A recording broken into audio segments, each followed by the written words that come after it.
Bismillahirrahmanirrahim. Assalamualaikum warahmatullahi wabarakatuh. Alhamdulillahirabbil alamin wassalatu wassalamu ala syamsil mursalin wal qamari nabiyyin wa sidratul muntahal arifin sayyidina Muhammadin wa ala alihi wa sahbihi ajmain amma ba'du. Ilahi anta maqsudi wa ridhaka matlubi a'tini mahabbataka wa ma'rifatak hadratul mukarramin jami ahli silsilah tariqah qadiriyah naksyabaniyah mahadis suriyalaya Wabilusu Syekhuna Mursyidna Murabbi Arwahina Hadratu Syekh Muhammad Abdul Ghawsif Rasulullah wa Qaddasallahu sirra al-Fatihah. Bismillahirrahmanirrahim. Mukarram Mukhtaram, para wakil talqin, Kiai Haji Nur Fahim yang senantiasa membersamai kita dan juga memandu kita dalam amaliyah manaqib online ini. Para ikhwan dan akhwat dari Qadiriyah Syabaniyah Suryalaya Sinarasa yang sedang menempuh hakikat ikhwanan. Alhamdulillah kita sudah memasuki Ramadan ke-9 ya. Sekarang kita sudah masuk Ramadan 9, Jumadil Awal, Jumadil Tsani, Rajab, Sya'ban, Ramadan. Jadi kita sebentar lagi akan memasuki Ramadan 1 ya. Sebagaimana telah diorbitkan oleh Guru Agung Pangersa Aba pada tahun 2019 atau 18 ya waktu itu. Kita dengan talqin zikir kita meramadankan semua bulan. Karena Pangersa Abah pernah menyampaikan banyak orang awam ya, dan ini pun statement ini tersebar di mana-mana, di mana mereka menyampaikan bahwa bulan Ramadan bulan penuh rahmat, bulan Ramadan bulan penuh ampunan, bulan Ramadan bulan yang penuh berkah. Bagaimana dengan bulan-bulan yang lain? Kata sabda Pangersa begitu. Berarti bulan Syawal sudah tidak ada ampunan. Berarti bulan Syawal sudah tidak ada rahmat. Berarti bulan Syawal, bulan Zulhijjah, Zulqa'dah, Muharram, Safar, seterusnya sudah tidak ada lagi keberkahan itu. Kenapa bulan Ramadan itu disebut dengan bulan yang penuh berkah? Karena diturunkannya la'alakum tattaqun pada bulan itu.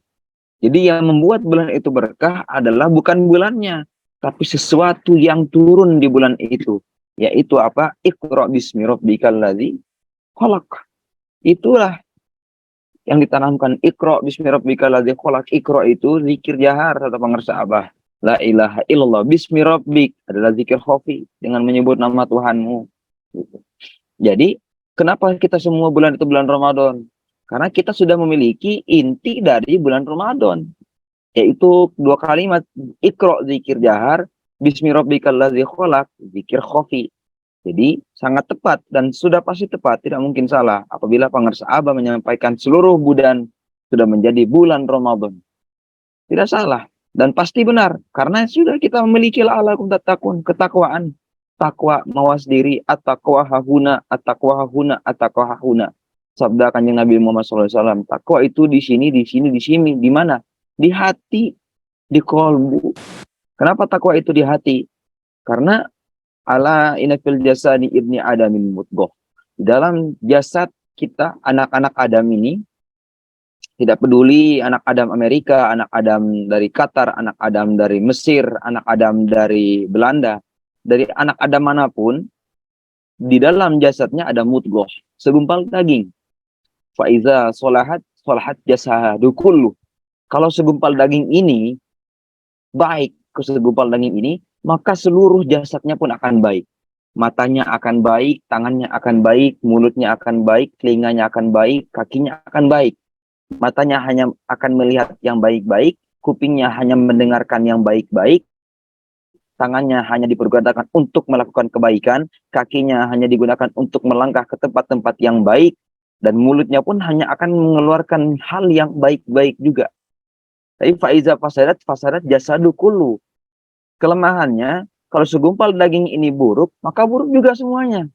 Ya, matanya ikut buruk, penglihatannya akan terfokus melihat yang buruk-buruk saja, telinganya juga hanya terfokus untuk mendengarkan hal-hal yang kurang baik saja, mulutnya cenderung mengucapkan hal-hal yang kurang bermanfaat, kakinya justru melangkah ke tempat-tempat yang maksiat. Itu kenapa? Karena di dalam hatinya itu tidak ada kebaikan, adanya keburukan. Makanya Nabi bilang takwa itu di hati. Artinya apa? Karena takwa itu kan secara garis besar tanha anil fakhsya'i wal munkar, ya. Atau amar bil ma'ruf, amar ma'ruf nahi munkar. Mengejarkan perbuatan-perbuatan yang baik yang diperintahkan oleh Allah dan menjauhkan perbuatan yang mungkar yang dilarang oleh Allah. Jadi sehingga kalau takwa ini masuk ke dalam hati, maka takwa ini akan menyebar ke mata, ke mulut, ke tangan, ke kaki, ke telinga. Jadi mata, mulut ini hanya akan melakukan apa yang disukai Allah saja. Dan kaki pun hanya akan melangkah ke hal-hal yang disukai Allah saja.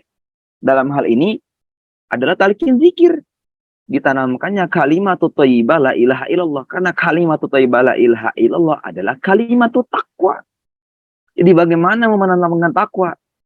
Ya, orang di mana-mana mengorbitkan la'alakum tattaqun. Orang juga ceramah di mana-mana, takwa itu di hati, takwa itu di hati. Bagaimana memasukkan takwa itu? Kalau kata pengersa Abah, kalau sudah ada kue bisa masuk ke dalam toples secara sendiri, baru tidak perlu talqin. Artinya apa? Ya harus takwa itu harus dimasukkan di dalam hati dengan apa? Dengan talqin zikir. Menanamkan kalimat takwa, kalimat thayyibah, kalimat la ilaha illallah. Karena zikir tidak akan memberikan manfaat apapun tanpa melalui talqin zikir. Tidak akan memberikan manfaat yang utama, ya garis besar ya. Bukan tidak bermanfaat, ya. Bukan tidak bermanfaat, tapi tidak memberikan manfaat yang sempurna. Beda. Tetap zikir yang saudara-saudara kita amalkan itu ada manfaatnya. Yang baca subhanallah 33 kali, alhamdulillah 33 kali, Allahu akbar 33 kali, itu semua ada manfaatnya dan itu semua dinilai kebaikan oleh Allah Subhanahu wa taala, ya. Tapi belum tentu nilai kebaikan itu bisa memberikan manfaat yang paripurna sebagaimana mereka yang mengamalkan zikir dengan talqin, dengan sanad yang berkesinambungan sampai dengan kanjeng Nabi Muhammad sallallahu alaihi wasallam. Karena sanad itu penting. Sanad itu penting. Dalam mengamalkan amalan, suatu amalan, kita butuh sanad, silsilah. Kalau kita ditanya, kamu tahu zikir ini dari mana? Dari Aba Aus. Aba Aus tahu zikir ini dari mana? Dari Aba Anom. Aba Anom tahu zikir ini dari mana? Dari Aba Sepuh. Sampai dari mana? Syekh Tolha, ke Syekh Syamsuddin, sampai ke hadrat kanjeng Nabi Muhammad SAW. Ya, oke. Kalau ada yang mengatakan kamu tahu ini dari mana? Dari hadis. Dari siapa? Anas bin Malik. Apakah engkau sudah pernah bertemu dengan Anas bin Malik? Kan belum. Itu literasi ilmiah. Makanya butuh sanad kita. Jadi bersyukur nih kita ada silsilahnya ini. Silsilah ini sangat kuat. Ya. Dasar sandaran kita nih silsilah. Sebagaimana sabda pengersa Abang memberikan contoh seperti itu. Ya, kemarin pas Manakiban Pusat memberikan contoh bahwa orang-orang Toriko itu kita seperti kereta yang nyambung dengan catatan ke lokomotif yang hidup. Ya iya, buat apa? Atau 1 juta gerbang, walaupun gerbangnya gerbang emas juga. Tapi kalau nyatolnya ke lokomotif yang mati, yang tidak bisa jalan, yang nggak bisa ngapa-ngapain, gerbang emas juga tidak akan kemana-mana. Hanya diam saja di stasiun. Tapi kalau kita bukan gerbong kambing ya, karena dulu ada yang mengatakan bahwa nggak apa-apalah, yang penting terbawa walaupun di gerbong kambing juga. Oleh pengersa Aba Aus dulu itu disangkal tuh pernyataan seperti itu. Karena kita oleh Aba Anom, kata pengersa Aba, sudah diberikan gerbong emas kita. Gerbong khusus. Kalau di ini mah kelas bisnis. VVIP, very eksekutif kita itu. Karena apa ya, kita nyantol. Gabung nih, ya. Cantolan kita kereta. Dan kalau kereta, kalau sudah kereta yang lewat, kendaraan manapun pasti berhenti. Walaupun mobilnya Alphard, harganya 3 miliar lebih, tapi kalau yang lewat kereta, wayahna berhenti. Kalau nggak berhenti, kesambar. Yang melawan kereta pasti habis. Itu juga pengersa memberikan contoh, kepada siapa saja nih yang menentang Toriko, pasti dia yang menentang itu yang akan celaka. Dia akan mendapatkan imbasnya sendiri. Tanpa harus kita doakan, tanpa harus kita, ya Allah, beri azab dia. Guru kita tidak mengajarkan seperti itu. Pengersa Abah, kalau ada orang yang membenci, pengersa Abah justru doanya apa? Doakan saja, semoga panjang umur, biar bisa taubat. Itu doa pengersa Abah tahun 2012 dulu. Ya, waktu itu masa peralihan, ya, peralihan ikhwan dari Aba Anom ke Aba Aus itu lagi kencang-kencangnya. Lagi panas-panasnya saat itu juga. Dan ujaran-ujaran kebencian yang disampaikan kepada pangarsa Abah itu luar biasa. Apalagi di Facebook, fitnah-fitnahnya. Bahkan katanya sampai Abah tuh mau dibunuh katanya. Itu Abah sampai mau digorok, kata pangarsa Abah. Cuma kata Abah sampai sekarang nggak ketemu tuh orang yang suka mau ngegorok, sampai sekarang nggak ketemu. Katanya Abah mau dicincang, sampai sekarang kata Abah tidak ketemu tuh orang yang mau nyincang Abah. Sampai sekarang tidak ketemu. Itu. Lalu pangarsa Abah memberikan respon seperti apa? Atau kata pangarsa Abah, doakan saja biar panjang umur agar bisa bertobat. Nah ini kan sikap jiwanya pangarsa Abah adalah manifestasi dan contoh real bagi kita akan sifat jiwanya Kanjeng Nabi Muhammad SAW. Nabi Muhammad SAW dulu waktu nyampe ke Taif itu, ke kota Taif, ya ketika hendak berdakwah ke kota Taif, itu kan kalau zaman sekarang mau balik kalau datang ke tempat pengajian disambutnya oleh apa? Disambutnya oleh marhaban, disambutnya oleh kue. Dulu zamannya Nabi Muhammad SAW ingin berdakwah bukan disambut dengan kue, apalagi dengan rebana, dengan marhaban, disambutnya dengan batu, dilempari batu Nabi SAW hingga menetes darahnya itu. Dalam tetesan darahnya itu sampai malaikat yang menjaga gunung di sekitaran kota Taif itu menawarkan kepada Nabi, "Ya Muhammad, kalau engkau mau bisa saja nih kami hancurkan nih penduduk Taif dengan menghimpitkan kedua gunung yang ada di tengah-tengah kota itu. Kami hancurkan gunung itu dan kami timpahkan kota Taif dan biar binasalah mereka yang mencelakaimu." Tapi apa Nabi Muhammad memberikan contoh? Jangan. Kalaupun penduduk saat ini tidak mau, cucu-cucunya lah yang akan masuk Islam. Dan sekarang terbukti kota Taif mayoritas penduduknya Muslim. Nah, sikap jiwa inilah yang turun-temurun diwarisi oleh para ahli silsilah. Abah Ana mewarisi sifat itu juga. Abah Sepuh mewarisi sifat itu juga. Nah, karena dulu sempat juga ada kisah, ada seorang kiai dari Persis Tasikmalaya. Namanya Kiai Haji Aminullah. Itu paling anti kepada tarekat dan paling benci kepada Abah Anom. Bahkan Abah Anom dinyatakan sebagai dukun pada saat itu oleh kiai tersebut. Paling benci sudah. Lalu apa kata Abah Anom? Biarin. Kalau kakeknya nggak mau, nanti juga cucunya yang bakal kesini. Dan apa? Kejadian terbukti itu sikap jiwa Abah Anom, ya. Dan terbukti sekarang apa? Cucunya beliau sekarang menjadi ikhwan sekian pondok pesantren Suryalaya. Bahkan menjadi dedengkot, menjadi apa? Bandar penyebar. Sekarang sudah menjadi pohon anti gempa. Siapa? Abah Jagat, Al-Kholi, pangersa Abah Jagat.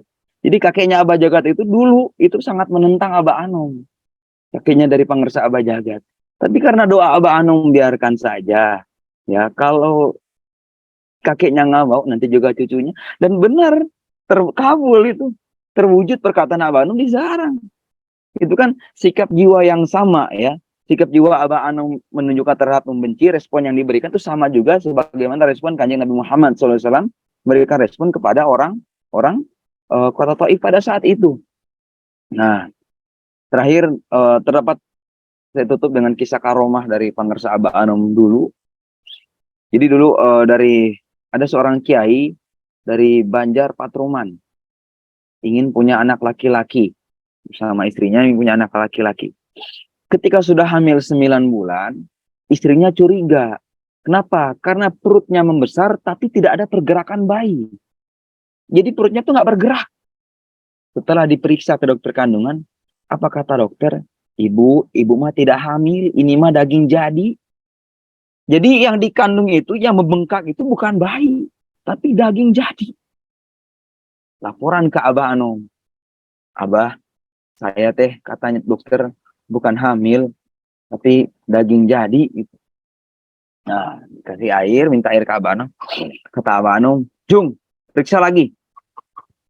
Tugan we jadi jelma. Nah, itu bahasanya. Siapa tahu jadi manusia. Kata Abah Anom gitu. Siapa tahu. Coba, periksa. Ke dokter lagi sekarang.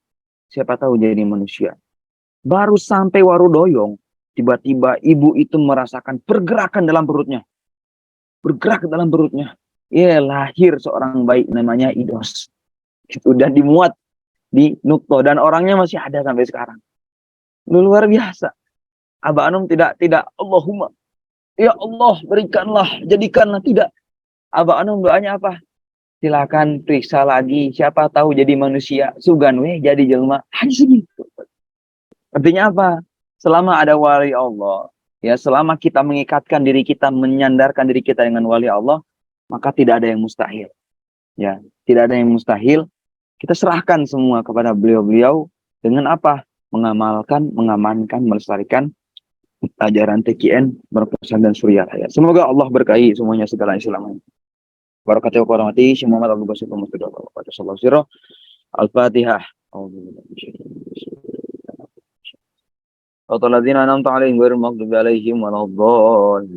Assalamualaikum warahmatullahi wabarakatuh.